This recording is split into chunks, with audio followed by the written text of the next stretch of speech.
पश्चिम बंगाल में भाजपा नेता और नेता प्रतिपक्ष शुवेंदु अधिकारी के करीबी सहयोगी चंद्रनाथ रथ की हत्या के बाद सियासत गर्मा गई है। अब इस पूरे मामले में सबसे ज्यादा चर्चा उस आखिरी फोन कॉल की हो रही है जिसका जिक्र उनके करीबी दोस्त कासिम अली ने मीडिया से बातचीत में किया। कासिम अली के मुताबिक बुधवार शाम करीब 6 बजे उनकी चंद्रनाथ रथ से बात हुई थी।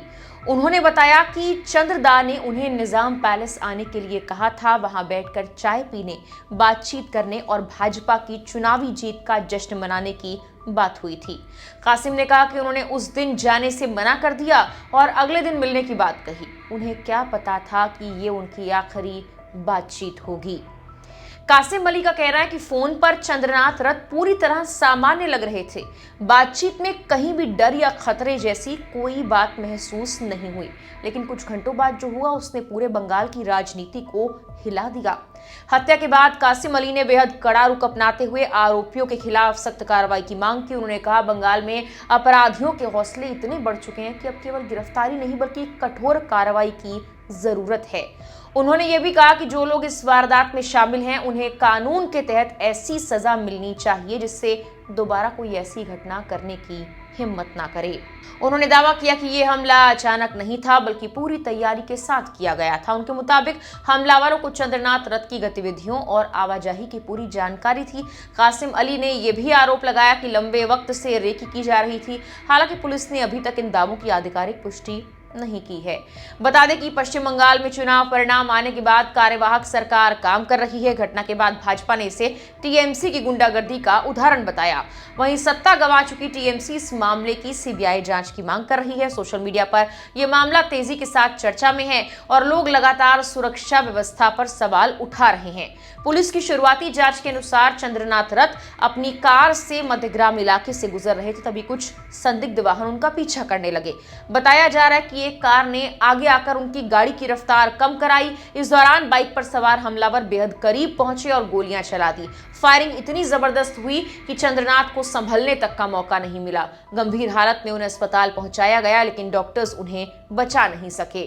हमले में कार चला रहा ड्राइवर भी घायल हुआ है। उसका इलाज कोलकाता के एसएसकेएम अस्पताल में चल रहा है। जांच एजेंसियां ड्राइवर को इस केस का अहम गवाह मान रही हैं क्योंकि उसने हमलावरों को बेहद करीब से देखा था।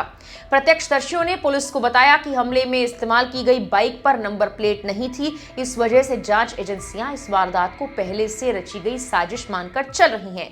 घटनास्थल से मिले कारतूसों और अन्य सबूतों की फॉरेंसिक जांच कराई जा रही है ताकि इस्तेमाल किए गए हथियार और हमलावरों के नेटवर्क का पता लगाया जा सके। सूत्रों के मुताबिक पुलिस पेशेवर शूटर या सुपारी किलिंग के एंगल पर भी जांच कर रही है। कई संदिग्धों से पूछताछ चल रही है और सीसीटीवी फुटेज, मोबाइल लोकेशन और आसपास की गतिविधियों को खंगाला जा रहा है। जांच एजेंसियों को घटनास्थल से कारतूस और कई सबूत मिले। सीसीटीवी फुटेज खंगाले जा रहे हैं। शुरुआती जानकारी के अनुसार हमलावरों ने जिस बाइक का इस्तेमाल किया क्योंकि उस पर नंबर प्लेट नहीं थी, इसीलिए फॉरेंसिक जांच के जरिए हथियार और हमलावरों की पहचान करने की कोशिश तेज हो गई है। पश्चिम बंगाल में चुनाव परिणाम आने के बाद राजनीतिक हिंसा लगातार बड़ा मुद्दा बनी हुई है।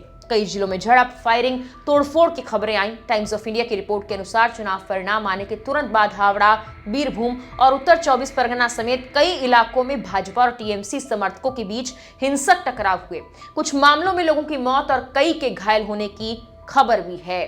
रॉयटर्स की रिपोर्ट में भी कहा गया कि चुनावी हार जीत के बाद राज्य का राजनीतिक माहौल बेहद तनावपूर्ण हो गया। वहीं भाजपा नेताओं ने कार्यकर्ताओं से शांति बनाए रखने की अपील की और कहा है कि राजनीतिक प्रतिद्वंद्विता हिंसा में नहीं बदलनी चाहिए।